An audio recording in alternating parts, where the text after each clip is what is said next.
Saudações pessoal, eu sou o Ricardo Tchaikovsky e nesse canal nós falamos sobre magia, ocultismo e espiritualidade. E hoje eu vou falar sobre os djinns, gênios ou os escondidos, como são conhecidos por algumas pessoas. É o popular gênio aí que está presente na cultura pop, mas eles têm aplicações magísticas e, na verdade, eles estão presentes na história da humanidade desde os primórdios, e muitos dos sistemas magísticos criados, muitas das tradições iniciáticas criadas, têm sua origem no conhecimento passado por esses seres, por essas entidades. Então, hoje nós vamos conversar um pouco a respeito dos djinns, como eu gosto mais, tá? Eu prefiro chamá-lo de djinns, tá? Para quem curtiu o tema, gosta do assunto, fique comigo até o final desse vídeo, que eu tenho uma proposta para fazer para vocês aí no final do vídeo. Mas assista aí sem compromisso, simplesmente para adquirir aí conhecimento, que eu tenho certeza que o que eu falar aqui nesse vídeo vai agregar muito aí na sua jornada. Então vem comigo aí e vamos falar sobre os djinns. Os povos antigos lá do Oriente Médio, eles acreditavam que muito antes do homem havia uma raça criada do fogo sem fumaça. Há uns 14 séculos atrás, mais ou menos, o Alcorão, ele mencionou em versos descrevendo esses seres, descrevendo essas entidades, tá? Existe um versículo, eu não sei se eles chamam de versículo, eu creio que eles chamam de versos.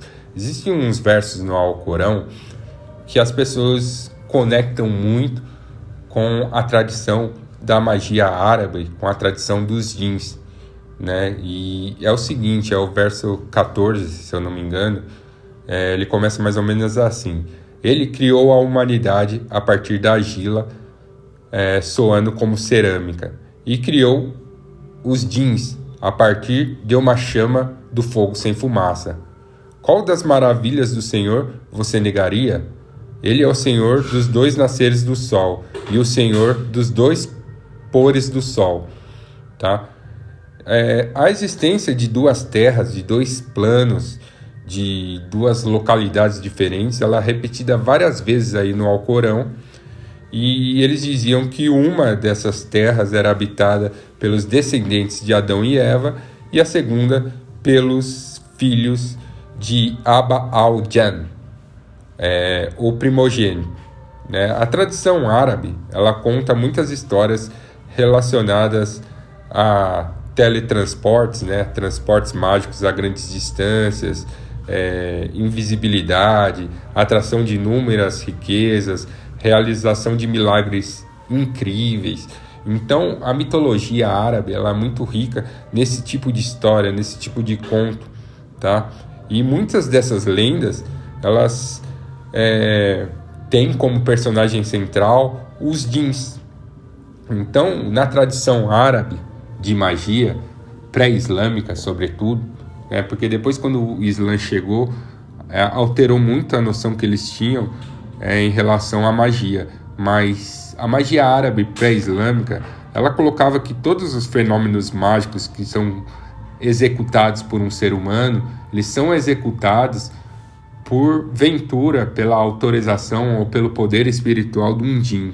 Então, os árabes acreditavam que os djinns são os grandes responsáveis aí por todos os fenômenos mágicos que existem, tá? Isso aí foi incorporado ao Islã, tá? Então, existem muitos personagens aí do folclore,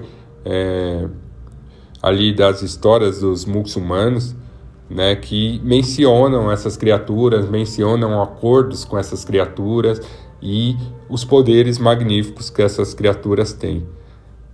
Essas criaturas, elas são chamadas por nomes diferentes, em tradições diferentes, dependendo da cultura e da religião, tá? Mas isso não muda a sua natureza, nem o fato de que grande parte da magia ela é baseada em interagir com essas entidades para que elas forneçam ajuda ao mago. Então, a gente não sabe exatamente a origem exata dos djinns, né? Existem lendas antigas que falam que são criaturas feitas pelo fogo primordial, né, que habitavam a Terra antes da humanidade e continuaram habitando depois que a humanidade surgiu, né? Os djinns, eles vivem num mundo paralelo que se sobrepõe à realidade que a gente conhece, né? Então, hoje em dia, com a ficção científica, com a física quântica, algumas tradições acreditam que os djinns habitam, então, uma outra dimensão que é sobreposta à nossa, tá? Mas isso são teorias, né? Dentro da cultura árabe, eles acreditam que os djinns vivem em comunidades, que eles têm tribos, têm governantes, têm reis, eles criam famílias e eles morrem, tá? Então isso é uma diferença bastante significativa em relação ao pensamento ocidental sobre seres espirituais, né? Dentro do pensamento ocidental, esses seres, eles são eternos. Então, quando a gente pensa num daimon, né, para um mago ocidental que pratica a goécia, por exemplo, acredita que os daimons são eternos, são divindades, são seres aí que estão além do tempo e do espaço. Mas dentro da tradição árabe de magia, os djinns, eles são considerados como seres que são mortais.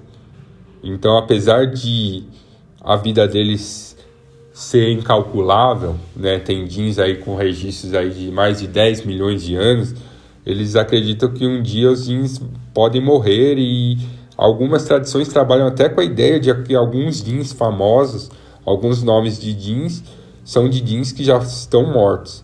Então outros djinns assumiram o posto daquele que morreu, tá? A vida útil deles é muito maior que a nossa, mas ainda assim eles são criaturas que morrem, tá? Dentro ainda da tradição árabe de magia e da tradição islâmica de magia que veio aí com o advento do Islã, dos muçulmanos, né? Eles acreditam que os djinns são criaturas conscientes, que eles têm livre-arbítrio e que eles têm uma posição moral clara para o bem e para o mal. Então eles sabem exatamente o que é bem e o que é mal, aí dentro da lógica, da ótica, da concepção deles, tá? E eles compartilham nossas visões espirituais, eles têm suas religiões, tá? Então existem djinns que são islâmicos, tem djinns que são cristãos, tem djinn ateu. Então os djinns, eles têm tem religiões que são próprias dos djinns, tá? Mas eles conhecem a ideia de religião e eles são devotos de divindades também, tá? Existem djinns que se assumem maus. Eles são, a posição ideológica deles é o que o humano considera ruim ou mal, tá? Eles são considerados pairas na sua própria comunidade, ou seja, entre os próprios djinns. E eles são classificados como demônios, tá? Em algumas tradições mágicas.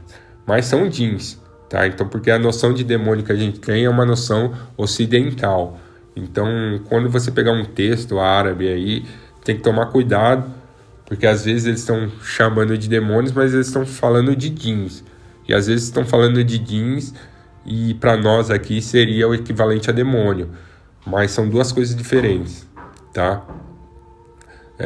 Existem tribos muito poderosas, que são as mais famosas, e existem os seguidores de Iblis, né? Que Iblis é um caso à parte. Eu ainda vou fazer um vídeo sobre Iblis, que é muito interessante, tá? Dentro das tradições mais conectadas ao Islã, essa tribo de Iblis é formada por djinns malignos, tá? Só que existem tradições de magia que trabalham com a tradição na qual eu aprendi essas informações que eu estou falando para você, que trabalha com outro conceito de Iblis, né? Que a maldade dele entra em questões metafísicas, filosóficas que não cabe aqui no vídeo, tá? Mas tanto os seguidores de Iblis quanto os outros djinns, né, eles podem ser convocados pelos feiticeiros para se obter ganhos pessoais, tá? A tradição árabe de magia acredita que essas entidades elas são invisíveis para o olho humano, a menos que eles queiram ser vistos, tá? Então, é daí que vem o nome Jinn. Jinn significa algo como os escondidos, tá? Então, supõe-se que eles, quando eles querem permanecer escondidos, eles não se apresentam. E essa é uma das grandes dificuldades de trabalhar com Jinns, tá? Você tem que trabalhar muito tempo com eles até você vê-los, tá? Até eles pegar confiança em você e se mostrar fisicamente para você, tá? Os Jinns, eles têm um ciclo de reprodução, então eles fazem sexo igual aos humanos, eles se casam, tá? Existem Jinns que são homossexuais, Jinns que são bissexuais, então todas as concepções humanas eles também têm, tá? A sociedade deles espelha em muitos aspectos a própria sociedade humana. Existem relatos dentro da mitologia deles que Jinns podem sequestrar meninos, meninas, levar para o reino deles e se casam com elas, tá? A palavra Jinn também ela pode significar os escondidos ou então apenas oculto, tá? Há tradições de magia que acreditam que em outras partes do mundo existem equivalência a esses seres. Então, fadas, elfos, os divas, os rakshasa lá dos hindus, né? Alguns ocultistas modernos acreditam que esses seres são os Jinns, né? São outros nomes para se referir aos Jinns.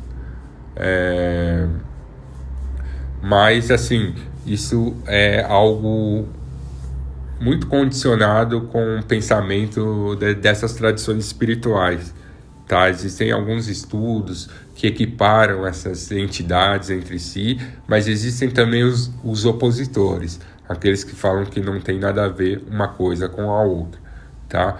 Os Jinns mais antigos, eles vivem em cavernas, eles vivem sob o oceano, né? E a tribo mais conhecida desses Jinns antigos é a tribo dos Mari, tá? E existem aqueles que vivem no ar, vivem no espaço, vivem nas estrelas, né? Outra tribo que é famosa são os Ifrits, que são ditos como sendo os mais poderosos Jinns, mas também os mais de natureza mais feroz, os que dão mais trabalho de contactar e os mais perigosos entre os Jinns, tá? E existe toda uma tradição de magia aí em torno dessas entidades. E é aí que mora o meu convite para vocês, tá? Eu fiz um pequeno resumo aqui sobre os Jinns, tá? Uma pequena introdução, mas eu tô com um curso de magia árabe pré-islâmica, onde eu vou ensinar teoria e prática, e vai ser um curso muito focado na prática para se trabalhar com os Jinns aí dentro de tradições construídas aí há milhões de anos, tá? Então eu tenho muito material, eu aprendi com pessoas que realmente trabalham com essas entidades, aprendi com pessoas ali do Oriente Médio que realmente tem um sistema de magia totalmente voltado para essas entidades. Então, se você quiser participar desse curso, eu vou deixar o WhatsApp aí na descrição e eu passo maiores informações, tá? Provavelmente aí iremos iniciar aí na última semana de outubro. Serão aulas práticas, aulas presenciais, mas todas elas serão gravadas também para aquelas pessoas que moram longe e que não vão poder estar comparecendo, ou para aquelas pessoas que porventura não puderem comparecer em todas as aulas presenciais, então vão poder acompanhar o curso à distância sem nenhum problema. Então vai ser um curso híbrido, ele vai ser presencial, mas aqueles que quiserem acompanhar o curso à distância vão ter essa possibilidade, tá? Vou deixar o WhatsApp aí na descrição. Sou o Ricardo Tchaikovsky, força e honra.